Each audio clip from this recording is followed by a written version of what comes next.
20 የውሸት አይነቶች። 1. ግልጽ ውሸት፣ ሆን ተብሎ እውነት ያልሆነን ነገር መናገር። 2. ጭብጥ ውሸት፣ እውነትን በመደበቅ ወይም ዋናውን ነጥብ በመተው ማታለል። 3. ማጋነን፣ ነገሮችን ከመጠን በላይ አጋኖ ማቅረብ። 4. ማቃለል፣ ነገሮችን በሚገባ በታች አድርጎ ማቅረብ። 5. ጭፍን ውሸት፣ ሌሎችን ለመጉዳት ወይም ራስን ለማሳደግ የሚነገር ውሸት። 6. ነጭ ውሸት፣ የሌላውን ስሜት ለመጠበቅ ወይም ችግርን ለማስወገድ የሚነገር ውሸት። 7. የውሸት ተስፋ፣ ለማሟላት ባለመቻል የሚሰጥ ቃል ኪዳን። 8. ማስመሰል፣ እውነተኛ ስሜትን ወይም ማንነትን መደበቅ። 9. የውሸት ማንነት፣ የሌላ ሰው ማንነት መኮረጅ። 10. ክህደት፣ እውነት ቢሆንም አላወቅሁም ማለት። 11. ወሬ ማፍራት፣ ሌሎች የውሸት ወሬ ማውራት።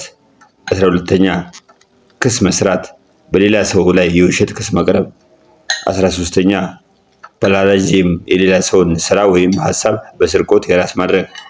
14 ማጭበርበር፣ በማታለል ከሌሎች ገንዘብ ወይም ንብረት ማግኘት።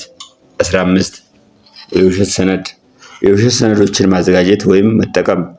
16 ሽንገላ፣ ሌሎችን ለማስደሰት ብቻ ሲባል የሚነገር ውሸት።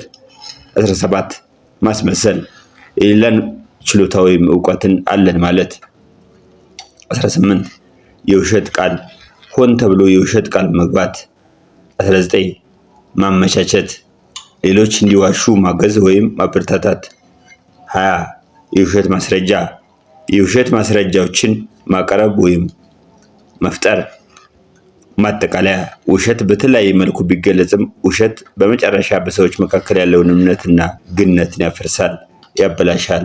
ስለዚህ እውነተኛ ለመሆን ይሞክሩ። ሰብስክራይብ ያድርጉ። ኢትዮጵያዊነት ታላቅነት።